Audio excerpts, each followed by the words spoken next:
Listo, estamos en vivo. Hola, muy buenas tardes. Pues bueno, vamos a iniciar otra transmisión más acá en CAP.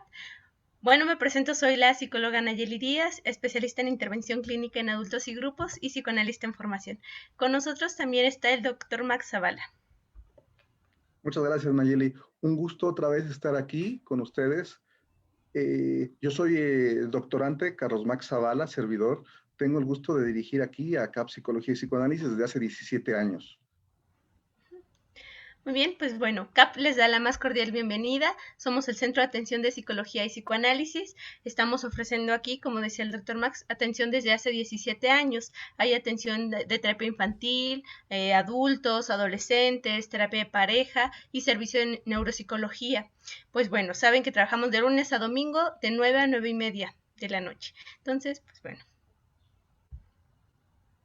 Muchas gracias, Nayeli. Me toca a mí tener el gusto enorme de presentar aquí una querida amiga, colega, a la doctora Liliana Hernández. Me voy a permitir leer un pequeño extracto curricular para quienes no tengan el gusto de conocerla.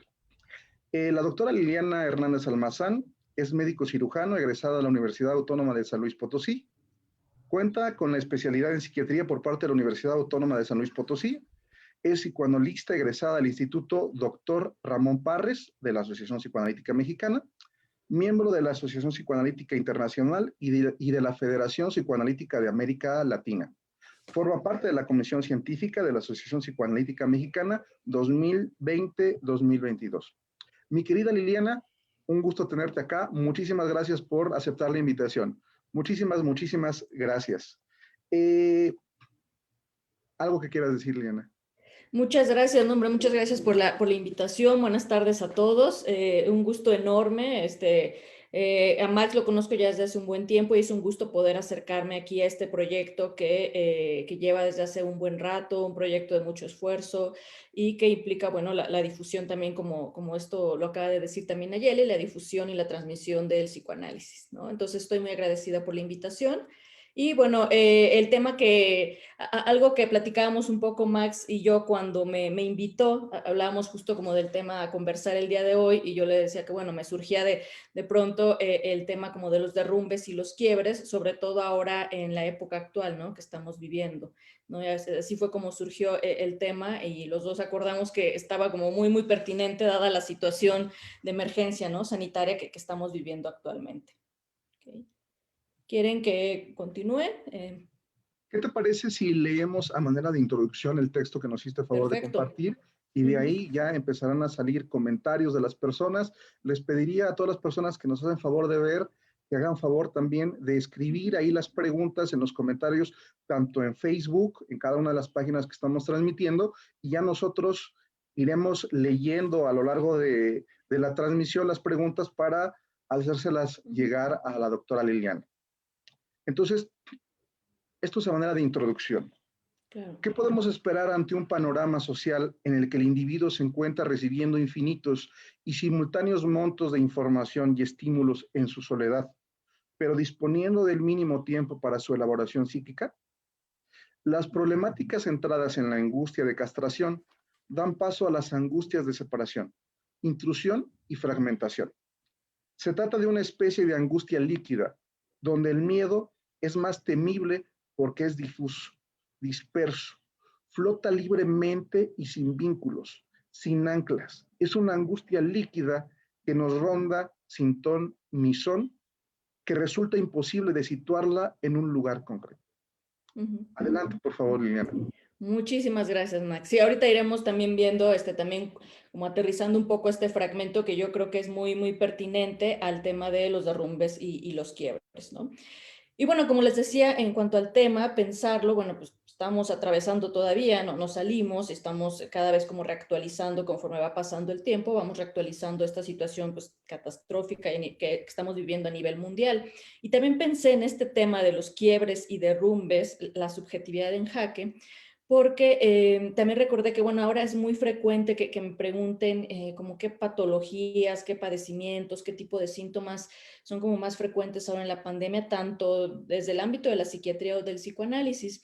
Bueno, definitivamente la respuesta sería, bueno, pues los duelos, cuadros de depresión, insomnio, definitivamente, y pues, por supuesto, las crisis de pánico, los ataques de pánico. Entonces, desde ahí me gustaría a mí plantear el tema de los derrumbes y las quiebres. Y bueno, este texto maravilloso que escribió, una parte fue pensado, algunas ideas mías, pero mucho, por ahí se ve la perspectiva, la línea teórica de Zygmunt Bauman con la modernidad líquida. Y bueno, esto es importante porque la salud mental y el psicoanálisis pues se encuentra atravesado por la época, ¿sí? Somos producto de la época que vivimos y pues actualmente nos encontramos en una sociedad que ha cambiado bastante y también es una época que está asignada por la inmediatez, la incertidumbre y sobre todo la precariedad de los vínculos, ¿no? Ya sea el nombre o la forma en que queramos nombrarla, sea la posmodernidad como Lyotard la nombró, la sociedad del cansancio de Byung-Chul Han o la famosa modernidad líquida de Zygmunt Bauman. Entonces, estos son temas como muy, muy importantes, no podemos perder de vista el contexto actual en el que nos encontramos, por eso era muy importante hablar de que ahora la angustia ya no sería pensada necesariamente desde la famosa angustia de castración, ¿sí? Que bueno, fue como pivote y fue central muchos años en el psicoanálisis. Está, no quiere decir que no, sino que también ha dado paso a nuevas formas o nuevas manifestaciones de angustia, como Max mencionó, pues la de separación, la de fragmentación, la de intrusión, ¿no? Desintegración. Y bueno, un poquito de contexto. A mí me gustó mucho, me gusta mucho como mencionar esta parte donde no podemos perder de vista que de dónde viene esta palabrita de pánico, ¿no? No sé si sepan, pero bueno, Pan fue un dios que era hijo de Hermes y de Driope, que bueno, nació con una especie como de malformación, ¿sí? Con cuernos de cabra, patas también como de cabra, y cuando la mamá, eso es muy curioso, cuando la mamá, lo vio cuando nació, se asustó, quedó aterrorizada, se asustó y lo rechazó y se fue. Entonces Pan quedó a cargo del papá, el papá hizo lo que pudo, Pan se dedicó, como digamos, a crecer entre campos de cosecha, entre el pastoreo, y fue muy característica la vida de este dios o semidios, que bueno, era el fauno para los romanos. Era como caracterizado por ser hipersexual, era como manifestar constantemente como una jocosidad, estar asustando, andar en hipervigilia, sobre todo acechando a las ninfas, ¿no? Y era muy característico que este dios Pan de repente saliera y asustara a otras personas. Entonces de ahí quedó muy marcado como este tema del contagio o el terror que se puede contagiar y convertir en una locura. De hecho, de ahí uno de los primeros psiquiatras, Donald Klein, fue el que acuñó el tema de pánico. De ahí viene derivado todo lo relativo al tema como del susto, del terror que puede provocar de repente algo, ¿no? Y bueno, esto es en cuanto al contexto.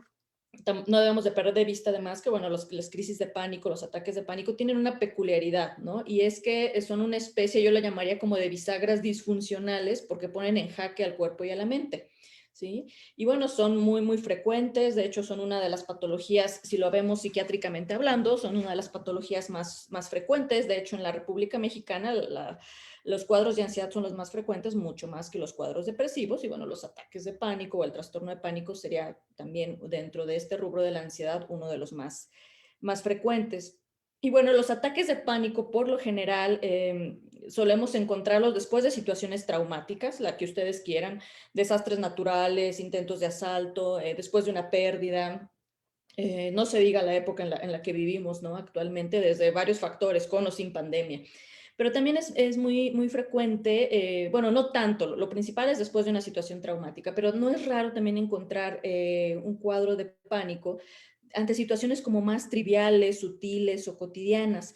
Y ahí es muy importante también como toda esta parte de semiología indagar, porque muchas veces descubrimos que situaciones más cotidianas, que no son del orden de una situación traumática que puso en riesgo la vida de una persona, pero que estas situaciones cotidianas pueden resignificar situaciones previas, ¿no? De situaciones como de cuadros previos de otra índole que ahorita veríamos y que se están resignificando, pero después por eso aparecen con esta forma como tan aparatosa. Entonces, de ahí la necesidad de indagar cuando hay un cuadro de pánico, después de qué tipo de situaciones se han presentado, si es la primera vez que las presenta o si han ocurrido en otras ocasiones de la vida, como para poder indagar también en los factores psicológicos y en el contexto de la persona.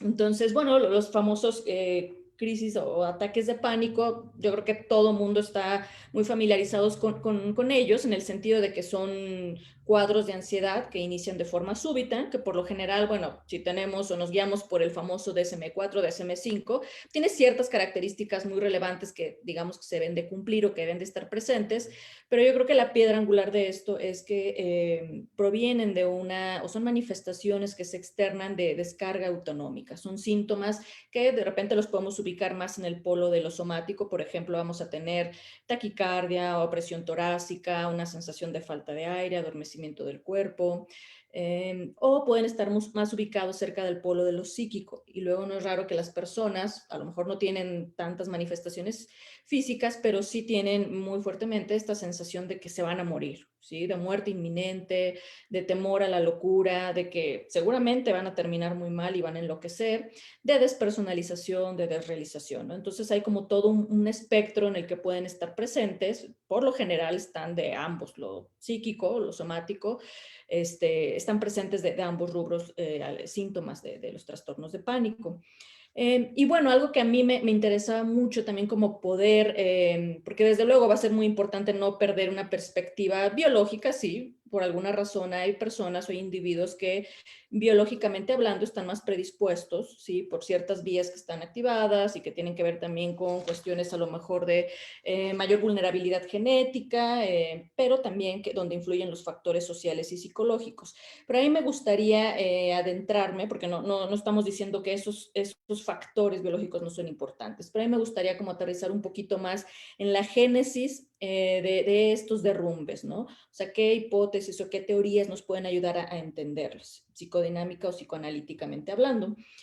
Yo creo que el primero de ellos, todos sabemos, dentro de la historia del psicoanálisis de Freud, pues cuando él empezó a hablar de sus famosas neurosis, de los estudios sobre la histeria, pues él habló como de distintos tipos de neurosis, la histeria una de ellas, la neurosis obsesiva, pero él habla también de las neurosis actuales, ¿no? Como para dar cuenta de cuadros sintomáticos donde había, y él mismo lo dice, donde escasamente podía haber algún conflicto psicológico y donde más predominantemente podía haber factores constitucionales, a lo que él se refería, ¿no?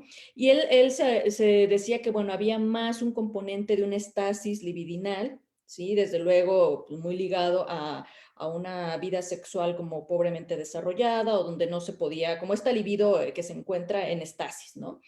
Entonces, esa es una primera línea, digamos, que sería la de la sobrecarga de la libido. Esa es una vía, sin embargo, la verdad es que muchos autores dicen, bueno, eso fue lo que pensó Freud en su momento, sin embargo, ha habido nuevas perspectivas, nuevos aportes que dicen, bueno, no necesariamente va a estar ligado a esta cuestión sexual, tiene que ver con otros aspectos, ¿no? Y entonces otra línea muy importante sería la del factor de relación de objeto o vincular, ¿sí?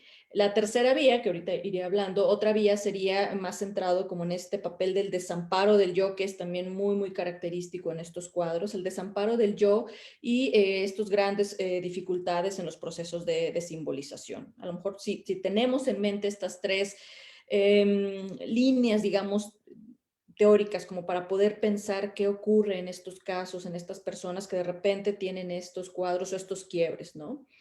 Y en esta primera línea, como les decía, bueno, Freud abrió con este tema de que hay una sobrecarga, ¿no? Cuando algo está desbordando y que tiene que ver con energía libidinal, bueno, pues de ahí vienen los cuadros de crisis de pánico, y a la inversa, incluso en su momento habló del neurasténico, decía, bueno, al contrario, él es porque hay una desvitalidad y hay síntomas que son característicos más bien porque ya se ha, digamos que, drenado toda esta energía libidinal y entonces ya no queda más, ¿no?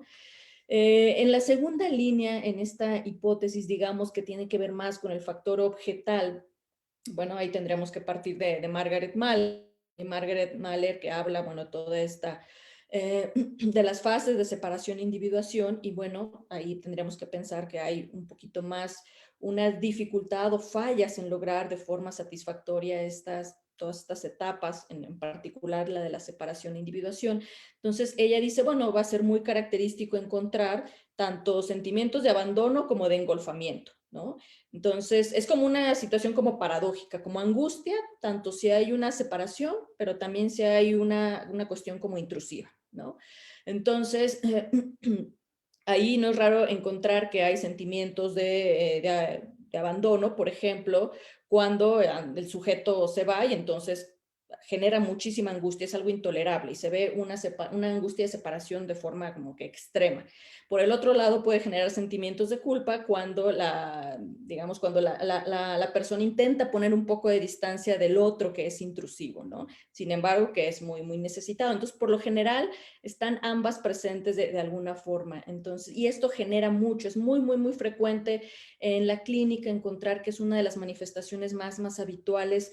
A lo mejor no es tan evidente en el sentido de perdí a una persona o murió esta persona, pero sí tras rupturas amorosas, a veces tras situaciones, por ejemplo, de jubilación o del trabajo, todo aquello que pueda representar este vínculo que tenía simbiótico la persona y que le generaba esta situación como de tapar, ¿no? Situaciones como de un quiebre, digamos. Entonces eso es muy frecuente encontrarlo en la clínica, ¿no? Otra línea también como muy, muy importante, o alguien que yo pondría y que es más actual, pero que también toca esta línea de la simbiosis, es Jaime Lutemberg, que es un psicoanalista argentino, que él tiene este libro muy bueno del vacío mental estructural, y entonces él, un poco siguiendo esta línea, dice, si esta simbiosis primaria, ¿sí? Que se espera que se dé, digamos que en todos como parte del desarrollo individual normal, si esta se ve fracturada o se ve interrumpida, pues va a dejar, digamos, que una especie de este vacío estructural y va a dejar, digamos, que como muy angustiada a la persona. Lo deja incluso en este terror sin nombre,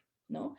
Entonces, que es algo que ya había propuesto Bion para mencionar que cuando el bebé, ¿sí? Cuando el bebé es víctima o presa de situaciones, de emociones crudas en su cuerpo y que no puede evidentemente pensar, que necesita de la capacidad de reverie de la madre, y que lo que se espera es que la mamá con esta capacidad de reverie pueda, digamos que, acoger todas estas emociones crudas, metabolizarlas y digerirlas y regresarle a algo más atenuado o algo del orden de que pueda ser pensable, digámoslo así. Cuando la mamá, por situaciones de que está muy angustiada también, de que hay cuadros a lo mejor donde está como muy perturbada esta mamá y está muy dañado este vínculo, la mamá no le puede regresar eso y lo que le regresa es su propia angustia y peor. Entonces, eso sería el terror sin nombre. Entonces lo toma de ahí Lutemberg y dice, bueno, cuando esta simbiosis se rompe, que era este vacío, este hueco, ¿sí? Que él hablaba mucho de los abortos mentales. Entonces, digamos que se tiene que erigir, para contrarrestar este terror sin nombre, se tiene que erigir una serie de defensas. Una de ellas sería una simbiosis secundaria, ¿no? Entonces, para Lutemberg, él lo dice, es muy interesante ver cómo un ataque de pánico sería una especie de terror, episodio, digamos, breve de terror sin nombre, ¿no? Que es justo para evitar esta situación del vacío mental estructural. Y él habla mucho de estos cuadros, a eso me refería de que ahora ya no estamos en la época de situaciones, bueno, del conflicto, de lo neurótico. Dice, bueno, puede haber capas aparentemente neuróticas del orden del obsesivo, de lo histérico, pero debajo de eso hay una situación que se está cubriendo, ¿no? Entonces, para él, las personas con este tipo de patologías, ¿no? Y que hacen a lo mejor cada vez que hay una situación, insisto, no tiene que ser aparatosa, que hacen cuadros de pánico, son personas que no pueden, digamos, que echar a andar o elaborar una situación de duelo, ¿sí? Constantemente van haciendo sustituciones de objetos, de experiencias, con tal de evitar esta situación que pues en realidad sería nueva y muy dolorosa para estas personas, ¿no? Entonces, constantemente van como con esta idea un tanto como de un objeto simbiótico al que se puede estar relacionando, ¿no? Entonces, esa es una aportación que a mí también me parece muy, muy, muy importante, muy interesante de Lutemberg, porque es algo más centrado en el psicoanálisis contemporáneo y que nos puede ayudar a pensar un poquito el origen de estos cuadros de derrumbes o de ataques de pánico, ¿no? En la otra línea, en la línea que tiene que ver con el desamparo del yo, Ahí es donde ha habido también un poquito más de perspectivas y donde dicen, bueno, no estamos de acuerdo en que necesariamente hay una situación de estasis libidinal y que eso está generando que hay un desbordamiento y por lo tanto las personas hacen crisis de pánico. Ellos más bien se centran y dicen, bueno, tiene que ver con que tenemos que partir de que hay una estructura defensiva que es más del orden de la escisión que de la represión, que esto deja al yo con severas fallas para poder, digamos que, lidiar con muchas situaciones, y en particular lo dejan digamos que al yo, digamos que a merced de los embates del ello. Entonces, mucho se va a vivir y mucho se va a actuar en lo corporal, ¿no? Entonces, por ejemplo, hay algunos psicoanalistas que dicen, bueno, más bien tendría que ver con una falta de cohesividad del yo, ¿sí? Entonces, el yo va a tener una seria dificultad para poder contener peligros tanto internos como externos, y se vive como muy inseguro, desamparado, con serias dificultades para poder hacer frente a situaciones, ¿no? Aquí es muy importante ver que esta situación de desamparo individual hace eco mucho con un desamparo colectivo o social, ¿no? Actualmente estamos en una situación pues muy trágica. Esto que leyó Max son situaciones o aspectos que antropólogos, sociólogos se han dedicado a pensar desde hace mucho tiempo, y que, bueno, tienen que ver con que actualmente nos encontramos en una situación o en un individuo que está inmerso a un montón de estímulos digitales, de todo tipo, de información constante, y sin la capacidad de poder, digamos que, elaborar todas estas situaciones. Además, de forma también como muy interesante, recordé ahorita que leía esto, Max, un planteamiento que yo veía hace algún tiempo, y yo escribí un texto que se llama El malestar en la mexicanidad líquida. Les decía que me ha interesado mucho los postulados que ha tenido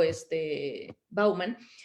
Y bueno, una de las preguntas o de los cuestionamientos sería, bueno, si el famoso malestar en la cultura de 1930 de Freud seguiría vigente, ¿no? Entonces, yo creo que estamos de acuerdo, todos estamos de acuerdo en que no, y que este malestar, Unbehagen, que sería esta palabrita, realmente el malestar actual es lo que molesta porque deja de contener, ¿sí? Actualmente lo que genera el sentimiento de hostilidad hacia la cultura, ¿sí? No va a ser necesariamente el tener que lidiar con una serie de represiones o de situaciones para poder mediar los impulsos, esto de tener un pacto con el otro y ser colaborador, ¿no? Para funcionar de forma más armónica en una sociedad, pues realmente ya no aplica, porque en la actualidad, para empezar, ya no hay un otro, ¿sí? Si no hay un otro, no podemos tener este pacto con el otro para poder, digamos que, sobrellevar situaciones pulsionales, ¿no? Entonces, actualmente la hostilidad más bien tendría que ver con aquello que está como licuándose, con aquello que es frágil, con aquello que es líquido.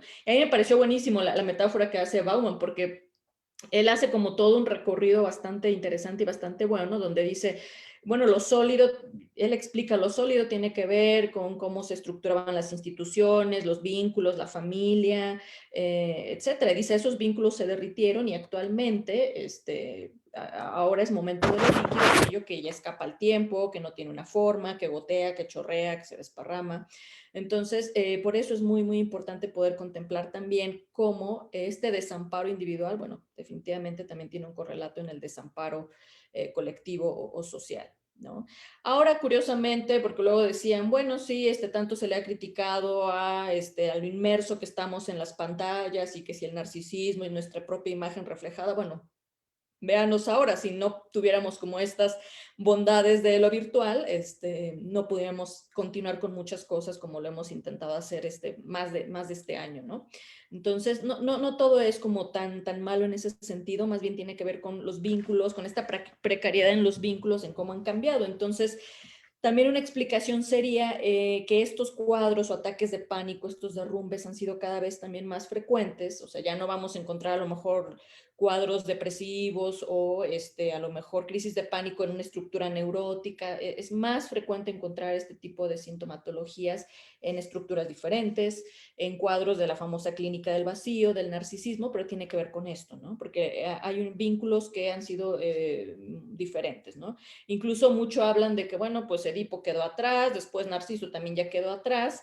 A lo mejor valdría la pena como tener como un nuevo referente, una nueva imagen. A mí se me ocurre mucho, no sé si vieron Tal vez recuerden esta película del perfume, el libro y la película del perfume. El personaje principal, Grenouille, bueno, este chico que fue abandonado en el mercado, en la basura. Yo pensaría un poquito más en esta persona, ¿no? En este personaje que es alguien como muy aislado en sus vínculos, con serias dificultades para relacionarse con él mismo, con el otro, y cómo lo va haciendo a través de desollar personas y de, digamos, que el olfato y la piel y todo esto que nos cuentan de forma muy interesante en la película y en el libro, ¿no? Entonces, sí han cambiado los referentes y por eso me detuve aquí un poquito más como para hablar de este desamparo. No podemos hablar de un desamparo individual, es algo que estamos viviendo en el entramado, digamos, social, ¿no? Y bueno, evidentemente no se puede dejar de mencionar a este gran psicoanalista, Winnicott, ¿no? Y Winnicott, porque él tal cual fue quien habló de cuestiones de derrumbe, de quiebre, de miedo al derrumbe, ¿no? Y bueno, él en particular de lo que hablaba era como de este resquebrajamiento del self, sobre todo en aquellas personas, decía, bueno, esto ocurre en personas que desde muy pequeñitos se tuvieron que hacer cargo de sí mismos de forma muy, muy prematura, cuando era algo que ellos no tenían que hacer, no les correspondía a ellos, ¿no? Es como esta imagen de el bebé siendo su propio holding, sus propios brazos, digamos, de sí mismo, ¿no? Entonces dice, bueno, y lo que ocurre, estamos inmersos, decía, no estamos en una situación del sujeto que sufre o el sujeto en conflicto, las grandes tragedias griegas, dicen, no, lo que estamos viviendo son síntomas, por ejemplo, de vacío, vacuidad, que son derivados del miedo al derrumbe, y en particular él habla de forma también como muy, muy, muy específica de estas agonías primitivas, ¿no? Que son, bueno, dice el retorno a un estado de no integración, el caer para siempre, la pérdida de la relación psicosomática, la pérdida de la relación con el otro y la dificultad o el miedo a dejar de relacionarse con otros, ¿no? Y es muy curioso porque algunos han dicho, bueno, es muy curioso ver cómo algunos síntomas de las crisis de pánico las podemos ubicar ahí, ¿no? La famosa despersonalización, desrealización, todo este tema que tiene que ver con el holding, lo podemos ubicar ahí, en la pérdida de la relación psicosomática, en este estado de retorno a la no integración, que sería como estas angustias de miedo inminente, ¿no? Y para él tenían que ver mucho con una cuestión como el núcleo de la angustia psicótica, ¿no? Entonces, él de forma como muy acertada habla, incluso pudiera decirse que se adelanta un poquito a Bauman y habla como de esta angustia líquida, ¿no? O sea, estas agonías primitivas, un poquito como si las seguimos de la mano, serían como la angustia líquida o todo esto de lo que habla más adelante Bauman, ¿no? Con su metáfora de lo líquido. Entonces, sí es muy importante como tener en consideración, y eso por mencionar a algunos de los que han hablado, bueno, creemos que esto es lo que está pasando en realidad en estas personas que tienen esta situación de quiebre, ¿no? A lo largo de su vida o o sea, de forma repetida o en algún momento, ¿no? Breve. Y bueno, en términos generales, lo que pudiéramos decir, porque también algo que se está viendo cada vez más, es como estas dificultades en la simbolización, ¿no? Podríamos pensar que un ataque de pánico es, digamos, que un cortocircuito, una falla abrupta, aunque sea momentánea, pero esta falla que nos demuestra que hay una incapacidad de pensar, de simbolizar una experiencia, la que ustedes quieran, la que ustedes agarren, el fallecimiento de una persona, un intento de asalto, de violación, o sea, es una incapacidad para poder tramitarla, y entonces no queda más que, digamos, una especie como de actuación a nivel de lo corporal, ¿no? Incluso Paul Loren Asun hablaba de esta tormenta psicobiológica, él decía algo así, igual, porque está ligando, son estas bisagras que tiene una parte en lo físico y otra en lo psíquico, ¿no? Entonces, tiene que ver definitivamente con estas fallas en los procesos de simbolización, y que, bueno, si se dan estas fallas, pues, podemos pensar que esto deja capturado a la persona en un ambiente que es del orden de lo narcisista, de lo materno en el sentido de que no hay esa terceridad que interrumpa y que dé una continuidad y que dé un proceso también de simbolización, y lo deja también pues encerrado o capturado en su propio espacio corporal, ¿no? Que es la única como vía para poder trasladar este tipo de situaciones en lugar de que pasen, ¿no? Por la mente, por el pensamiento, por la palabra. Entonces, es importante pensarlo también desde ahí porque, bueno, con esto hasta ahorita que voy comentando, se antoja ya ir pensando, bueno, ¿y cuál es la labor? ¿No? ¿Cuál es la labor? Porque si estamos en una bisagra, estamos hablando de una patología, justo hace un momento, fíjate, es muy curioso, justo hace un momento en una red social, alguien preguntaba, ¿no? Que si, antes de entrar aquí a la transmisión, me llamó la atención que alguien preguntaba en una red social como, ¿qué libros recomendaban para entender los ataques de pánico? ¿No? Entonces me metí a ver en los comentarios, había esta digresión que yo creo que continúa hasta la fecha.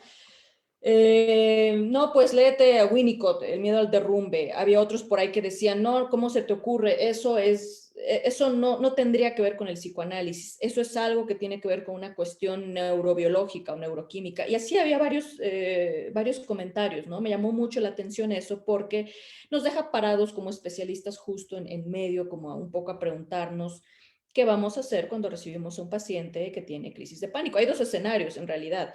El primero es que llegue, que es el más habitual, diría yo, que la primera consulta o que el motivo de consulta sea el paciente por sí mismo o lo refiere, porque eso también es muy curioso, te lo puede referir un colega porque a lo mejor llegó por primera vez con el colega, llegó a un espacio de terapia, no sé, o por médicos especialistas. Pueden ser, por ejemplo, el cardiólogo, neurólogo, neumólogo. ¿Por qué? Porque justamente como son cuadros muy aparatosos y de un montón de síntomas físicos, lo más lógico es que van a ir al hospital, lo más lógico es que van a ir con el cardiólogo y ya en un segundo momento, cuando se aseguran de que están bien, los refieren. ¿Sí? Lo refieren a psicoterapia o a psiquiatría. Entonces, un primer escenario que es el más frecuente es ese, que llegue como por primera ocasión porque tiene un problema de ataques de pánico. Y otro escenario es de que ocurra a lo largo ya de un proceso instaurado tanto con el terapeuta, el psiquiatra, por alguna situación, a lo mejor porque se están trabajando situaciones delicadas, a lo mejor porque ocurrió alguna situación que resignificó, ¿sí? Todo esto y entonces es necesario derivarlo. ¿Y qué vamos a hacer?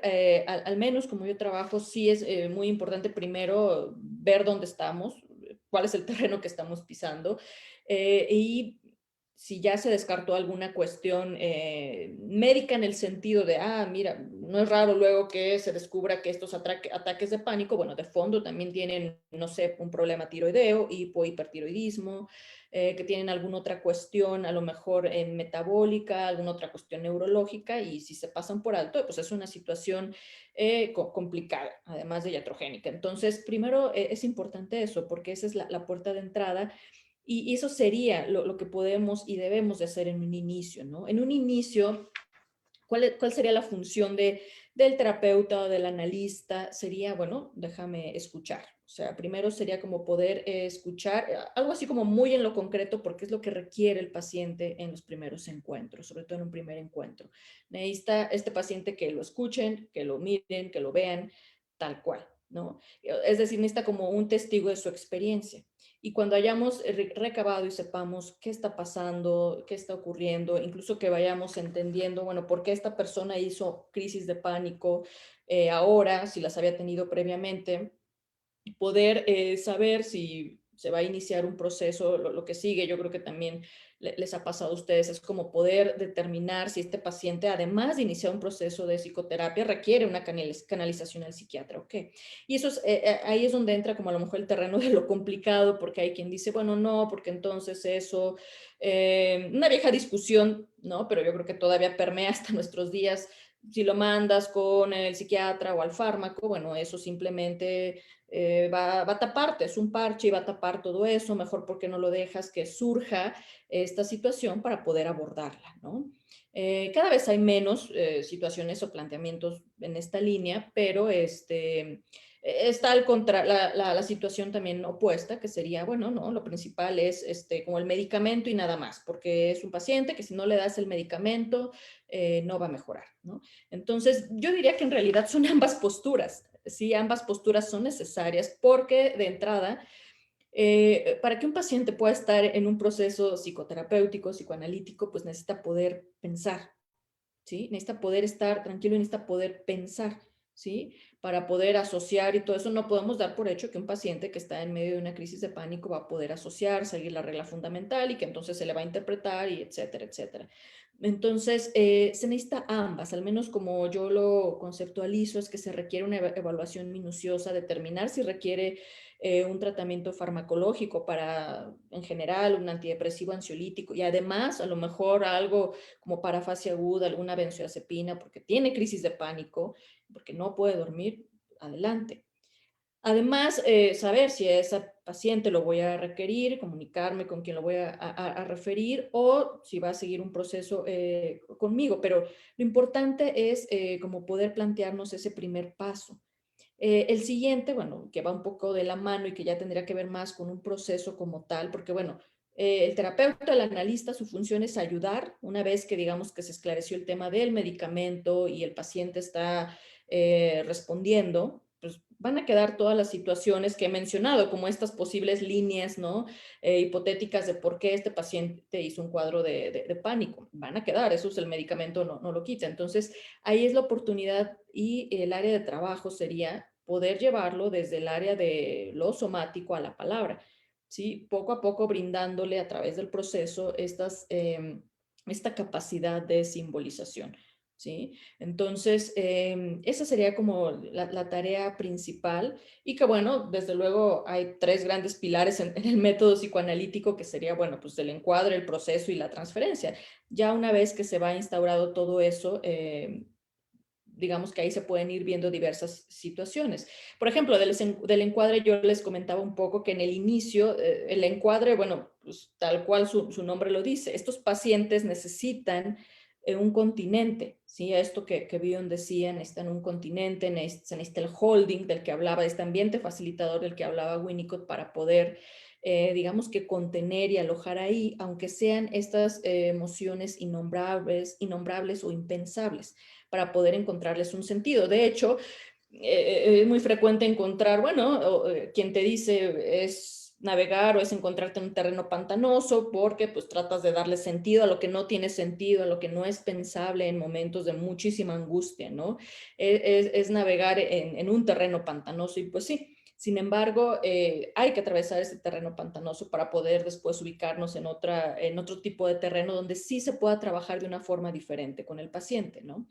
Entonces, eso sería importante en cuanto a lo del encuadre. En el proceso lo que se pretende es como que ir poco a poco, ir develando, ir encontrando los primeros eslabones de la cadena representacional que le van a permitir como que al paciente abrir ese espacio psíquico para poder hablar de las situaciones que lo han llevado, ¿no? Y de la mano, ahí mucho se va a empezar a jugar el tema de la transferencia y la contratransferencia. Por ejemplo, no es raro que en estos pacientes se despierten, por un lado, o sea, una transferencia idealizada y muy rápida, mágica, como esta parte como, sí, como mágica y muy voraz por parte del paciente. ¿Por qué? Porque necesitan, depositan como toda esta parte de desamparo, de inseguridad, ¿sí? En la figura del terapeuta, del analista, del médico, para que les dé esta, digamos que esta oportunidad de reasegurarlos, ¿no? Ahí el medicamento, de hecho, yo diría que tampoco tendríamos que pelearnos. El medicamento entraría incluso ahí, yo lo vería como una especie de objeto transicional. Y este tema, lo transicional, va a ser muy importante en estos pacientes, dado que hay fallas, ¿no? Para poder representar, para poder simbolizar, para poder separarse, ¿no? Desde donde lo veamos, que si no han logrado de forma completa este proceso de separación, individuación, la constancia objetal, todo eso. Entonces, lo transicional va a ser algo de suma importancia. De hecho, los medicamentos, tal cual, o sea, hay veces que el paciente se puede sentir seguro, tranquilo en el consultorio porque está con el médico, porque lo están escuchando, porque el médico, aunque no esté diciendo nada, o porque el terapeuta con su simple presencia está haciendo esta función, ¿no? Con el paciente. Es muy frecuente encontrar que después, casi que inmediatamente que va saliendo del consultorio, ¿sí? El paciente vuelve a entrar en situación de mucha angustia, de pánico. Si ya lleva un proceso como tal de varias sesiones a la semana, es frecuente que en los fines de semana que se da este hueco, digámoslo, es frecuente que estos pacientes hablen, ¿no? Al inicio es mucho, este es el terreno pantanoso, son pacientes que van a requerir mucho de esta situación, donde van a requerir en lo concreto, a lo mejor llamar y escuchar a la voz del terapeuta, porque eso les genera una situación de mucha mayor calma o tranquilidad, es en lo concreto, ¿no? De poder tener ahí la palabra del terapeuta.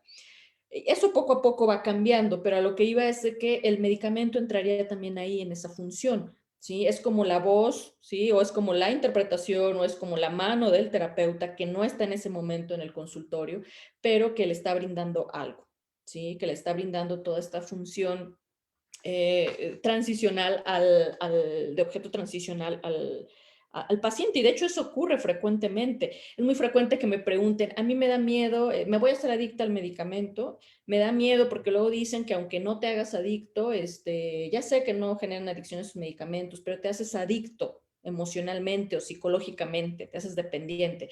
Y yo les contesto que sí, que esa es la idea, que la idea es que se vuelvan un tanto dependientes al medicamento, pero en el sentido de que tienen que poder ver los mismos pacientes qué es lo que estaban depositando en ese medicamento. De hecho, lo más frecuente que les ocurre es con los medicamentos tipo benzodiazepinas o los medicamentos que se les deja solamente por algún breve periodo o que se les deja solamente en caso de crisis de pánico. Es muy frecuente ver cómo los primeros meses la toman, pero conforme van mejorando, ya no es necesario que lo tomen y se quedan nada más con el de base, pero es muy, muy curioso ver cómo lo siguen cargando.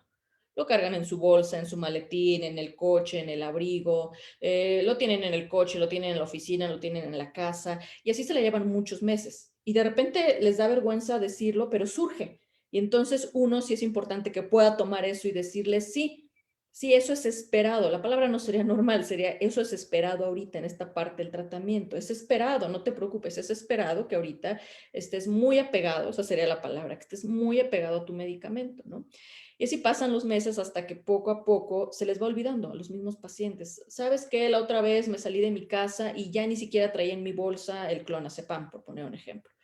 Y poco a poco empiezan a descubrir que pueden tomar distancia, que pueden separarse de este objeto transicional, llamémosle, ¿no? Hasta que finalmente se les empieza a retirar el que es de base, digamos, el antidepresivo, el ansiolítico. Pero es un fenómeno que da cuenta de todo esto que les estoy comentando, como esta dificultad para poder hacer una buena separación, ¿no? De estas personas y de cómo se van agarrando de también de algunos objetos transicionales, llamémosle el medicamento. Luego es frecuente que tienen crisis de pánico o que necesitan salir y solamente lo hacen con ciertas personas. Entonces, todo eso es muy importante como para poder incorporar en el tratamiento y poder mostrarle eso al paciente, que poco a poco va dándose cuenta de las dificultades que tiene y como un poquito a lo mejor poder ir viendo de dónde van surgiendo estas dificultades, ¿no? Todo eso se esperaría en este proceso, en un proceso de psicoterapia, de psicoanálisis, que poco a poco se vaya trabajando esas áreas entre muchas otras, ¿no? Es como ir tejiendo, digamos, es como ir tejiendo un poquito la relación, las experiencias subjetivas de estos pacientes que son pues muy, muy, muy particulares. Lo principal es eso, el tema como en lo vincular y estas fallas yoicas, digamos, estas vivencias de desamparo, este self que no está cohesivo y que, bueno, por lo general van ocasionando este tipo de roturas o de situaciones, ¿no? Un poco este psicoanalista Howard Levine, él hablaba, tiene un libro muy bueno como de los estados mentales no representados, y él habla como que estos casos son de llevar de la Darstellung a la Vorstellung, es decir, de aquello que está ahí, como de la percepción de lo que está ahí tal cual presente enfrente de mí y que lo tengo que ver para poder relacionarme y saber que está ahí, a aquello que ya no va a estar ahí, pero que ya está en forma de representación y que entonces adquirió ya una connotación diferente y ya podemos hablar de que con esas representaciones se puede hacer algo, ¿sí? Entonces, eso es muy, muy importante en un proceso que se va a continuar. Del otro lado, a nivel de la contratransferencia, es muy frecuente también que el médico, el que sea el primer contacto, el terapeuta, el psiquiatra, podemos tener situaciones o vivencias con estos pacientes de una amplia gama, ¿sí? Obviamente desde las más conscientes, porque tendríamos que pensar todo el fenómeno de la contratransferencia, pues lo consciente, lo inconsciente, todas las reacciones que podamos tener con los pacientes, ¿no? Y con el paciente que es víctima o que vive estos derrumbes, Por lo general no es raro, o sea, hay muchos, Gabbard, por ejemplo, ha estudiado mucho esto, genera como mucho enojo, genera angustia, sobre todo angustia, pero que por lo general es vivida de forma consciente por el especialista como enojo y va generando rechazo porque van sintiendo al paciente como que muy desesperado, muy agobiado, muy necesitado, ¿no? Muy, muy, muy vulnerables. Y a eso le sumamos que el paciente en las primeras etapas, porque esto es como lo esperado cuando alguien tiene crisis de pánico, en las primeras etapas van a estar hablando muy seguido, me pasó esto, tuve una crisis, ¿qué hago? Eh, Sentí esto, no sé si esto es normal, eso es muy frecuente. Y si a eso le sumamos que del otro lado se va reaccionando con enojo, es frecuente que haya reacciones de rechazo, muy, muy frecuente, de rechazo porque genera mucho malestar y pone también, digamos que en jaque las situaciones de angustia del propio terapeuta o analista. Entonces, siempre es importante como tener en cuenta eso. De hecho, una de las reacciones también o de las consecuencias de este rechazo, lo más frecuente es esto de, ¿sabe qué? Sí, sí, sí, tómese el clonazepam. No, ya le dije que se le tiene que quitar en tanto tiempo, entonces esto es normal, tómese el clonazepam y esto y nada más, ¿no?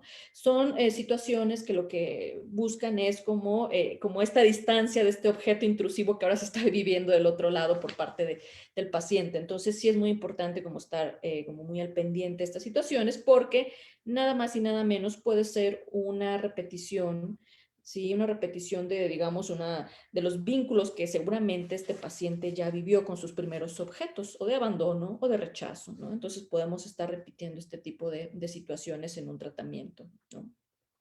Para grandes rasgos, algo también que quería mencionar con esta cuestión como de la angustia, ¿no? Del terapeuta, del psiquiatra que esté atendiendo estos casos. Bion hablaba mucho de que, no nada más en estos casos, en general, ¿no? En casos que no son del orden de lo neurótico y que, digamos, que tienen otro tipo de patologías, bueno, el analista, ¿no? Tendría que ser capaz de tolerar un poquito más la incertidumbre. ¿Sí? Bion habla, dice, bueno, es importante y toma esta frase como de la capacidad negativa que la toma de este poeta Keats para poder hablar de la tolerancia al no saber, a la incertidumbre, ¿sí? A la oscuridad, poder tolerar eso y poder confiar también en que el paciente puede en algunas ocasiones como puede también tolerar este dolor mental, ¿sí? O sea, tolerarse en la nada, un poco es lo que decía Bion. Y eso definitivamente va a ser algo muy, muy importante en estos casos. Green también lo decía así, decía en estos pacientes, en los pacientes que, bueno, son patologías límite o estados límite, trabajamos en zona de sombras. Y él lo decía, es un poco siguiendo también la metáfora de Freud, bueno, de trabajar en la oscuridad, aunque sea a veces inabordable, ¿no?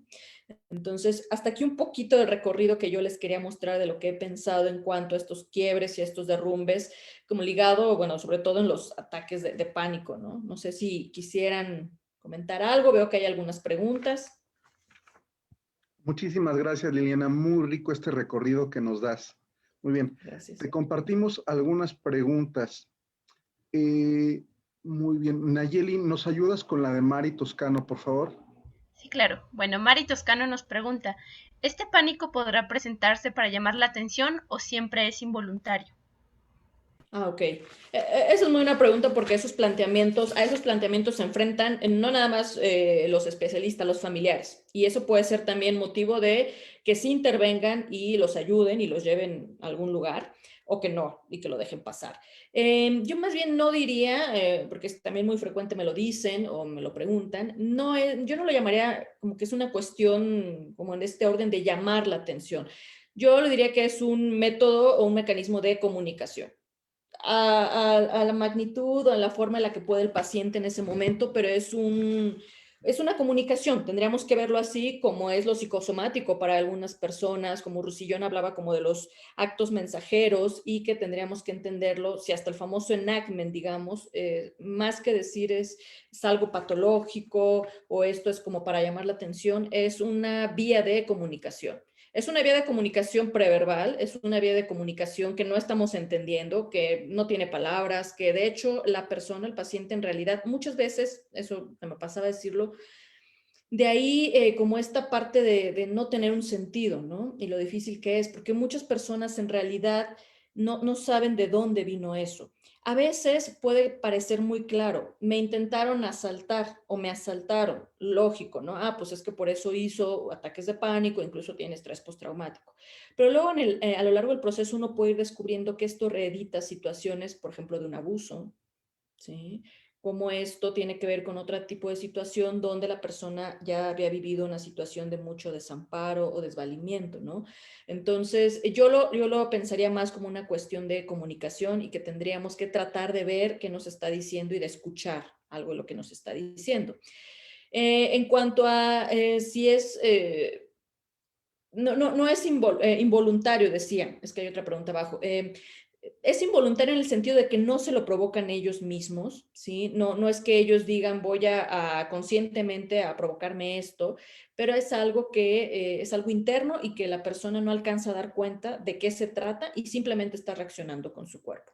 Y son muy aparatosas porque son síntomas físicos que suelen interpretarse de muchas formas, como por ejemplo un ataque al corazón. Uh-huh. Claro. Allí tenemos un problema, no sé si estés de acuerdo conmigo, Liliana.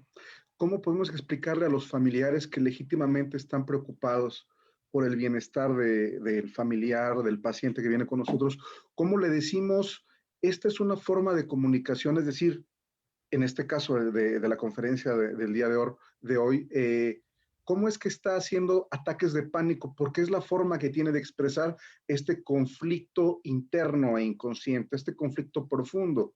Porque en algún sentido podríamos decir, entonces sí se lo está provocando él, comillas grandes, es decir, inconscientemente sí se lo está provocando él, pero por otro lado también no tiene la intención consciente de provocárselo.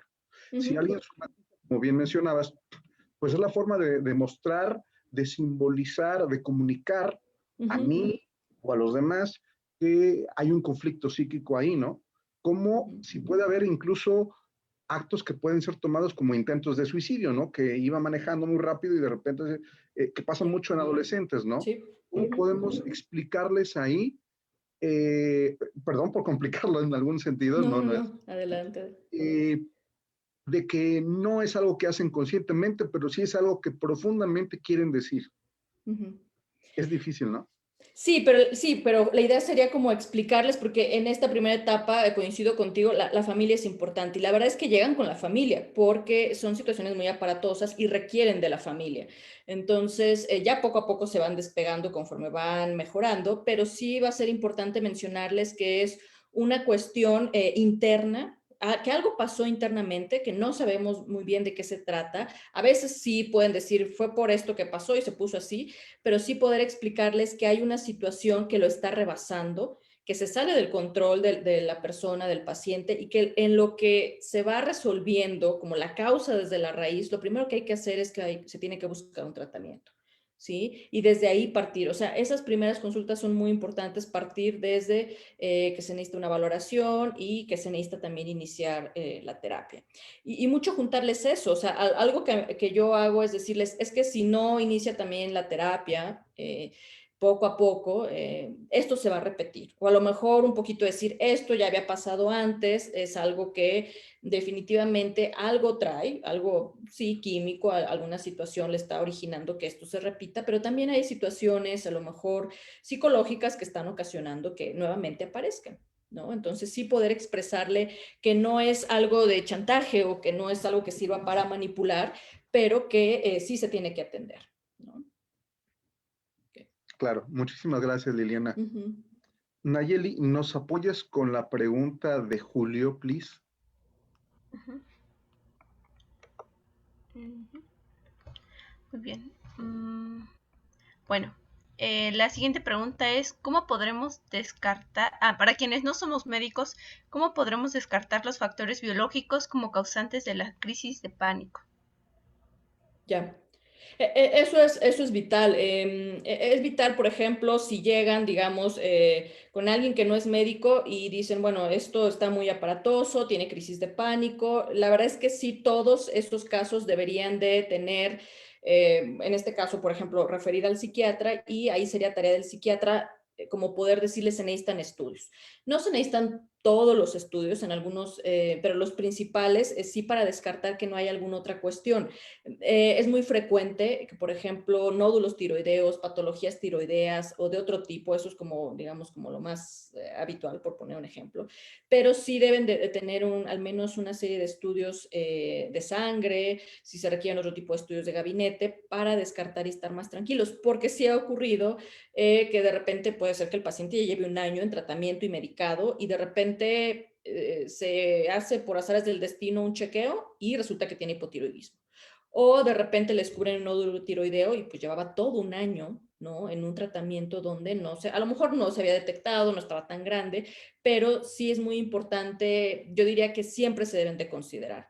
No es lo mismo en un cuadro de depresión o en un cuadro de ansiedad generalizada. A lo mejor ahí, si sabemos con estudios más sofisticados, tomografía con emisión de positrones, otro tipo de estudios, sabemos qué áreas se van a aprender, ¿no? Pero clínicamente a lo mejor esas no son importantes, pero en las crisis de pánico, sí de entrada, sí es muy importante poder contar con este tipo de estudios. De acuerdo, muchas gracias. Dice Julio GC, no entendí, perdón, no entendí aquello que dijiste de que ya no hay otro. Creo que se refiere, Julio, a cuando mencionabas del malestar de la cultura de Freud, decías, en la época contemporánea ya no existe un otro. Sí, me refería justo a eso, a cómo han cambiado la situación, digamos, institucional, la calidad, el tipo de vínculos que se hacen. Esto no nada más por la pandemia, pero desde antes ya tiene varias décadas donde venimos atravesando situaciones donde el vínculo con el otro está abolido, ¿sí? Ahora el otro es el doble. Es muy curioso cómo algunos lo han ido pensando y dicen, desde hace algunas décadas el otro ya no es el de carne y hueso, ya no es mi colega, ya no es con quien trabajo, ya no es mi compañero de la escuela. ¿Sí? Ahora el otro es como este doble donde a veces es como un poco la proyección de nuestras propias imágenes narcisistas. Eso limita mucho también, digamos, que los conflictos que suele haber con un otro. Con un otro suele haber conflictos del otro piensa diferente a mí, el otro es diferente a mí, siente diferente. Entonces, si este tipo de vínculos quedan abolidos, nos enfrentamos a situaciones donde ya no hay un otro como referente o el otro va a estar puesto en lo virtual, en lo especular, ¿no? Entonces, además, esto está bien descrito. Por ejemplo, Luis Hornstein, que es un psicoanalista argentino, él dice, bueno, el otro es muy importante porque nada más y nada menos nos ayuda a regular muchas angustias, nos ayuda como también a cohesionar, a restituir el self. El otro tiene funciones de balance narcisista, el otro es muy importante. Entonces, no, la época en la que estuvo Freud, el malestar, pues sí tenía que ver con un otro, donde teníamos que, digamos que al entrar en la cultura, tener que reprimir y socializar con el otro en un pacto, un tanto consciente o inconsciente, para poder funcionar. Ahora acá eso ya no, las instituciones han cambiado, los vínculos se han derretido, entonces desde ahí me refería que ya no hay un otro. Y desde luego entonces no hay un otro a quien voltear ahora si hay crisis de pánico también, si hay derrumbes. Justo porque no hubo un otro, se gestó un derrumbe, más bien sería también la idea. Ajá, y justo en eso me quedaba pensando, si el sujeto nace a partir del otro y no hay otro, ¿qué pasa con el sujeto, no? Y un poco tomando el título de la subjetividad en jaque, ¿no? ¿Qué pasa con la subjetividad de este sujeto si ahora no haya que anclarse? Porque todo está en líquido, que de dónde me voy anclando para formar mi propia identidad, ¿no? Claro, y además justo no nada más es como la ausencia tal cual de carne y hueso. Ahí tenemos, por ejemplo, el famoso complejo de la madre muerta de Green, donde él dice, bueno, es una madre que estuvo presente, pero que hizo una retirada súbita por situaciones, por duelos, por situaciones que vivió, hizo una retirada súbita en la libidinización, en la relación con este hijo, ¿no? Entonces hay muchas patologías donde, o esto que les explicaba, donde perfectamente puede estar de carne y hueso una mamá, pero a lo mejor es una mamá con poca capacidad de reverie, una mamá con ciertas complicaciones o perturbaciones emocionales, donde no puede regresar situaciones como más metabolizadas o digeridas, que no le puede ayudar a simbolizar, ¿no? Entonces, si no hay un otro en corazón, no nada más en carne y hueso, va a haber problemas, definitivamente, sí. Y hasta como muy simbólico, ¿no? Porque cuando no hay una separación con el otro, nos inunda, nos angustia y hasta nos ahoga, ¿no? Como lo que sentimos en el ataque de pánico, esa sensación de que estoy ahogándome, ¿no? De que me estoy muriendo porque me estoy perdiendo en el otro, ¿no? O sea, como si no hubiera una separación y no hay entonces algo que me separe, que me haga saber hasta dónde llego yo, ¿no? Eso es muy frecuente, te digo que esto es como una cuestión como muy, muy paradójica y muchos autores lo han hablado, es que tiene que haber como un equilibrio donde la mamá también tiene que poder tolerar la separación. Ogden hablaba como mucho de esta posición, bueno, también a lo mejor algunos que no mencioné, la posición autista contigua de Ogden, pero es como justo poder tolerar la mamá que el bebé de repente se tiene que retraer justo para poder dar continuidad a este estado, ¿no? Y que este aislamiento o este retraimiento que hace el bebé es más como del orden de poder seguir desarrollándose emocionalmente. Y hay mamás que son incapaces de tolerar esto porque están muy angustiadas en el vínculo, porque ellas mismas son producto o tienen, digamos que, heredado este vínculo simbiótico. Entonces, estas mamás que se angustian o que se deprimen si el bebé se retira un poco. Entonces son ambas en realidad. A lo mejor ahorita quedó, esto es como una tensión dialéctica, que así lo manejaba Ogden, o sea, para que pueda haber una adecuada separación e individuación o como lo queramos llamar a nivel de fases de desarrollo teórico, o sea, tiene que haber una cuestión como dialéctica y es de ambas partes, o sea, que el bebé tiene que ir tolerando en algún momento, de hecho, tiene que poder tolerar la ausencia de la mamá, pero es algo progresivo, ¿sí? No es algo que se espere que se dé de forma abrupta y muchos autores lo manejan así, ¿no? Bion, Winnicott, Ogden, Kohut. Uh-huh. Muchas gracias, Liliana. Sí, ok. Nos pregunta nuestra compañera Giselle si puedes ahondar un poquito más en esto del enactment. Bueno, eso fue como nada más de en cuanto a, pero bueno, se puede pensar desde, a lo mejor es de estos casos que mencioné, ¿no? Porque, por ejemplo, pensemos en un paciente que tiene cuadros de crisis de pánico y que llega muy angustiado y a lo mejor si la reacción del analista o del terapeuta puede ser de forma inconsciente, a lo mejor como referirlo, digamos que ya está angustiado también, no se da cuenta, no lo alcanza a detectar, que se está identificando con algunas situaciones a través de la identificación proyectiva del paciente y de lo propio también del analista o del terapeuta, si se está identificando con estos objetos o con esta situación que trae el paciente, va a reaccionar. Va a reaccionar y puede reaccionar, es muy frecuente esto, que se angustien o que se enojen, se desesperen, es una vivencia como ya, este paciente me está abrumando mucho, está muy angustiado, lo voy a referir, que lo vean primero, que vaya al psiquiatra o ya lo medico y ya. ¿No? Entonces, o puede ser mucho tranquilícese, pueden ser formas de enactment también, como donde el analista o el terapeuta termina reaccionando. Y eso, bueno, la cuestión del enactment, más que pensarlo como un error técnico, ¿no? Tendría que pensarse igual como una cuestión que algo nos está comunicando, algo pasó, algo que es del paciente y del terapeuta pasó y que se conjugaron, pero que finalmente va a tener que ver con algo de la historia del paciente. Al analista, al terapeuta le tocará ver también por qué reaccionó de esa forma. ¿Sí? A lo mejor uno termina descubriendo que trae en su historia situaciones de objetos que han estado también como muy angustiantes, ¿no? O que han sido muy intrusivos y uno pues, va a querer reaccionar poniendo distancia. Pero a eso me refería en específico poniendo el ejemplo de los trastornos del trastorno de pánico en cuanto al enactment, o sea, verlo más que nada como una comunicación. Okay. Ok, muy bien. Gracias. Patricia Lozano nos pregunta, ¿en el ataque de pánico de momento pueden ayudar algunos ejercicios de respiración o relajación y ya después ir a terapia? Sí, en realidad todo eso, algunos pacientes ya los conocían, ya llegan haciéndolos, algunos dicen, bueno, en este tipo de terapia me ayudó esto y no hay ningún problema. Hay que pensar que, bueno, todo eso de alguna forma también es un intento la palabra sería como de hacer esta reconexión entre psique y soma. Eso es lo que también un poquito está escondido dentro de estas meditaciones, dentro de los ejercicios de respiración, que es un poquito contenerse en el cuerpo, ¿no? Entonces, no están contraindicados. Lo importante es que las medidas, porque luego me preguntan, ¿puedo tomar test de tal tipo? ¿Puedo tomar esto que me ayude a tranquilizarme? No hay problema. En realidad, tendríamos que verlo de una forma más profunda. Si no le va a hacer daño al paciente, lo puede tomar el té y hacer los ejercicios de relajación o de ventilación. De fondo tendríamos que pensar qué está representando esto que está incorporando. ¿Estará representando un objeto tranquilizador ese tecito? ¿Estará representando la valeriana esto? ¿Estará representando el aceitito? No se diga, ¿no? O sea, son formas como de recuperar estos objetos tranquilizadores, ¿no? Que por lo pronto queda claro que el paciente pues, no puede tener. Entonces, todo eso, claro que se puede hacer. Muy interesante esto que nos compartes, Liliana. Tiene que ver, como bien lo dices, qué simboliza, ¿no? Sí, Es decir, explorar en alguna medida la fantasía de cura del paciente. Yo le sí. doy más peso a, y podrán decir lo que quieran, ¿no? A tomar los tecitos que me dijo mi abuelita, o a orar, o a hacer meditación, o a hacer ejercicio, a salirme a correr. Y habrá que explorar por qué esa opción dentro de las todas posibles es la que le da Exacto. más sentido a esa persona en específico, ¿no?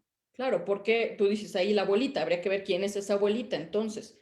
Eso sería parte del proceso de terapia, no nada más, porque sí hay muchos casos donde dicen, no, te no, porque yo digo que no y punto, ¿no?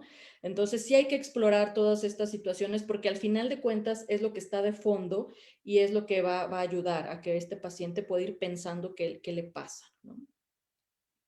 Excelente. Giselle, ¿tenemos alguna otra pregunta del público? Si tienen alguna pregunta, por favor escríbanla ahí en las redes sociales. De momento no. Ok. Yo haré alguna pregunta mientras le doy oportunidad a las personas que hagan favor de escribir Sí, algo. Si es que tienen alguna otra inquietud y no se animen, anímense. Muy bien.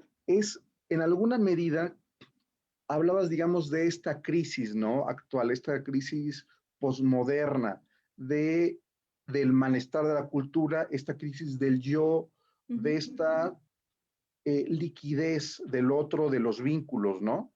Eh, Eso lleva, digamos, a una crisis también social y en nuestro ámbito, en la psicoterapia psicoanalítica, en el psicoanálisis, también lleva a una crisis del encuadre, que ahora, como también lo mencionabas, claro. tenemos las características que nos posibilitan a tener este tipo de encuentros como el que tenemos en este momento, pero también en un sentido nos limitan a la proximidad física. Ya. ¿Cómo, cómo estas modalidades, estos diferentes encuadres, modifican el tratamiento de los pacientes? Podríamos decir de los pacientes en general, pero también específicamente los pacientes que tienen trastorno de pánico. ¿Qué opinas, Liliana? Es muy interesante eso, porque justo estamos hablando de un paciente donde todo se va a jugar en la presencia-ausencia, ¿no? Como que justo la capacidad la incapacidad de tolerar una ausencia, de poder simbolizarla, es lo que también está generando todo este tipo de situaciones. Entonces sí es muy interesante porque ya el hecho de modificar el encuadre se está planteando de alguna forma. Aunque te podría decir, me hiciste pensar que la verdad no me tocó a mí en realidad algún caso, fíjate, que me dijera ni de primera vez, ni de los subsecuentes o que hayan hecho a lo mejor crisis de pánico, que haya sido impensable porque fuera virtual o a distancia, ¿no? No me tocó, salvo algunos otros que sí necesitaban, por ahí a lo mejor en un caso me dicen, es que sí necesito estar en tu consultorio, necesito verte. ¿Sí? Y ahí hay que pensar cómo ocurrió, ¿no? O sea, hay que pensar qué está necesitando ese paciente en ese momento. Definitivamente estaba en una crisis por situaciones que estaba viviendo, aunado como a la situación de pandemia. Pero yo, en mi experiencia en particular, no lo noto que se esté jugando por ahí. ¿Sí? Ha sido muy curioso que se ha podido sostener un tratamiento analítico, psicoterapéutico, psiquiátrico a distancia. No lo vería tanto como por la cuestión de esta dificultad para tolerar la presencia o la ausencia, ¿no? Sí. Y se ha podido mantener, ¿no? Entonces, es un fenómeno curioso porque en realidad muchos pacientes incluso les permitió como un poquito más también la capacidad de abrirse, de sentirse cercanos. De hecho, ha sido más frecuente que digan que por esta modalidad dicen, todavía no sé por qué, pero me he sentido como más cercana. Hay otros casos donde sí ha sido necesario como esta presencia, ¿no? Y me hace recordar mucho, por ejemplo, casos donde, por ejemplo, el caso de Margaret Little con Winnicott, donde Winnicott le tuvo que tomar como de las manos porque estaba en una situación de crisis, porque así era Winnicott. Winnicott decía, bueno, lo que necesitaba esta paciente, Little, en ese momento era una situación que no había vivido, que había estado como fracturada en su momento, como esta cuestión del holding, dice. Entonces, mis manos en realidad tenían que estar representando esta situación de sostenerla, de agarrarla, ¿no? O como cuando la internó en el hospital psiquiátrico porque él se va de vacaciones, bueno, pues fue lo que tuvo que hacer. Ahorita, curiosamente, yo no me ha tocado en mi práctica clínica. Lo que podría decir es que en realidad se ha mantenido, que ha habido pacientes que han tenido situaciones de crisis, de pánico, de quiebres, y que ha sido suficiente, ¿no? Lo que se puede brindar en este nuevo espacio, en este nuevo continente que ahora es virtual. Uh-huh. Okay. Bueno, ya tenemos otra pregunta de Okay. Patricia Lozano, que dice, en el comer compulsivo y los atracones, ¿la comida podría ser el objeto transicional? Hay gente que nunca lo supera. ¿Por qué? Yeah. Bueno, porque Winnicott, después de haber escrito sobre los fenómenos transicionales y el objeto transicional, más adelante escribió también sobre cuando esto se convierte en algo patológico, en el fetiche. ¿Sí? Cuando se supone que este objeto transicional debe de, conforme va adquiriéndose esta capacidad, ¿no? De simbolizarlo y de poder separarse, va quedando relegado en el limbo, llamémosle. Cuando este objeto transicional se queda ya como con esta rigidez, siempre debe de ser empleado para que la persona pueda continuar con su vida, ya pudiéramos hablar mucho más de una cuestión de un fetiche, es algo patológico en el objeto transicional. Y Winnicott más tarde fue como lo describió, y de ahí tenemos, por ejemplo, bueno, el fetiche, el robo, las mentiras patológicas, todo eso que fungirían como objetos transicionales patológicos, digámosle, porque sí, justo como lo comenta Patricia o lo pregunta, bueno, el comer pudiéramos interpretarlo inicialmente como un acto de incorporar algo que puede ser algo bueno. También pudiéramos pensarlo a lo mejor, qué curioso que está incorporando de más algo que se puede volver tóxico, ¿no? Pero ahí ya no estaría fungiendo como algo transicional, ahí estaría fungiendo como una cuestión diferente, como algo donde está jugando de otro orden, no necesariamente algo de lo transicional. Ok. Una pregunta que nos hace Rigoberto Guzmán. ¿Qué tan frecuente es que un paciente con crisis de pánico sea medicado y esto le provoque una adicción al medicamento y la terapia la vea como algo no necesario a lo que le pasa? Yeah. Bueno, ahí de entrada se ve que hay a lo mejor alguna cuestión muy resistencial, como abrirse a tener un espacio donde poder pensarse. Es muy frecuente, de hecho lo más frecuente es que las personas crean que el medicamento le va a provocar una adicción. De hecho, lo principal o en las primeras consultas va a poder, es decirle lo que le pasa al paciente, el diagnóstico, digámosle, pero también poder expresarle que sí necesita un medicamento, que a lo mejor si tuviera una cuestión emocional o de salud mental diferente, no todos los cuadros de depresión se medican, pero que acá sí es necesario y que sí necesita un espacio de terapia. Yo, como se los comento, no te vas a volver adicto al medicamento. Hay medicamentos en psiquiatría que pueden generar adicción, sí, lo ideal es que haya un seguimiento, no hay que tenerles miedo, pero sí se necesita el espacio de la terapia, que haya un seguimiento, que se puedan abordar todo este tipo de patologías, porque de lo contrario esto se va a continuar y no vamos a poder entender qué es lo que le está ocurriendo al paciente, ¿no? Ahí probablemente en esto que plantea Rigoberto, pues hay una cuestión muy resistencial que es lo más frecuente también, donde hay como un terror, un miedo a poder hablar. Y lo más frecuente es eso. Fíjate que es muy curioso que los pacientes con trastorno de pánico, una carta de presentación es esa: me voy a volver adicto a los medicamentos o a la terapia.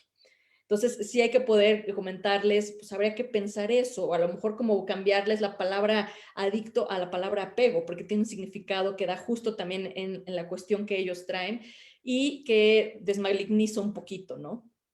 Pero sí es muy frecuente esto en los pacientes con crisis de pánico.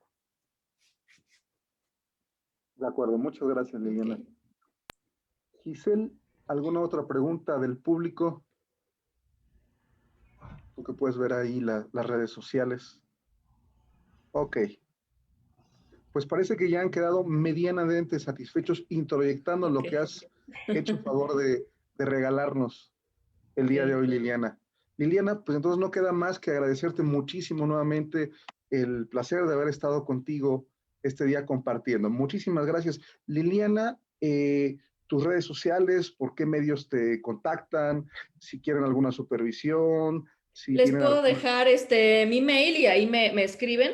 No sé si se va a ver, pero ahí lo puedo poner. No, no se ve, pero si lo quieres decir y al ratito lo ponemos en los Ok. comentarios para que quien guste Sí, lo busque sí, sí, por ahí. sí. Sí, es l.hernandezalmazán@yahoo.com.mx. Correcto. L de Liliana, punto Ajá. Hernández Almazán, arroba, ¿qué, perdón? Yahoo.com.mx. Yahoo.mx. De Ya lo acuerdo. puse ahí también. ¿Dejas Ujú. algún número? No. 55 54 18 86 96. A ver, otra vez despacito, please. 55 54 18 86 96. Muy bien. ¿Ok? Muchísimas gracias, Línea. Muchas Entonces, gracias por la invitación. Ojalá que pueda coincidir en otro momento con ustedes para charlar algún otro tema. ¿Ok? va a ser un gusto para nosotros. Entonces, queridos amigos, por ahí encuentran a Liliana si quieren plantearle algún problema teórico, alguna supervisión, evidentemente consulta, si quieren apoyarse de Liliana en el aspecto psiquiátrico, si son psicoterapeutas, si quieren el apoyo psiquiátrico de Liliana, alguna interconsulta, bueno, ahí está nuestra compañera que como se dieron cuenta es bastante dadivosa.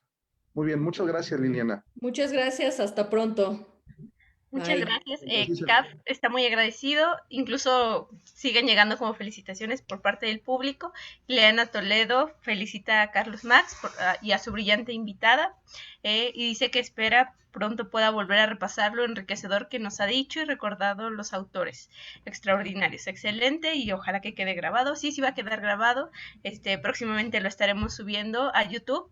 Ya también estamos por ahí, entonces si nos siguen pueden ver todos los videos de los webinars, los temas que hemos tratado acá. Igual pueden hacer sugerencias si ustedes tienen interés por algún tema en especial que les gustaría conocer, que ustedes estén interesados en ello, pues pueden escribirnos para ir planteándolos acá, ¿no? Pues bueno, te agradecemos mucho, Liliana. CAP se despide y pues bueno, saben que están todos nuestros servicios. Ahorita estamos regresando de manera escalonada en Iztapalapa y en la Roma, me parece, ¿no?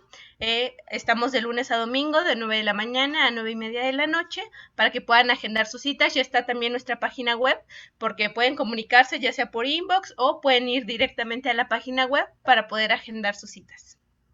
Okay. Muchas gracias a los dos, a todo el equipo de CAP y espero que nos veamos pronto. Hasta luego. Hasta luego. Muchísimas gracias, Liliana, a mis Gracias. compañeras Nayeli, aunque no se vio evidentemente Giselle, Minerva, que también está por ahí, a todos los que forman parte de este maravilloso equipo de CAB y evidentemente todas las personas que nos están viendo. Muchísimas gracias. Próximamente estaremos con más conferencias. Muchas gracias a todos. Gracias. Gracias. Hasta luego. Hasta Bye. luego. Gracias.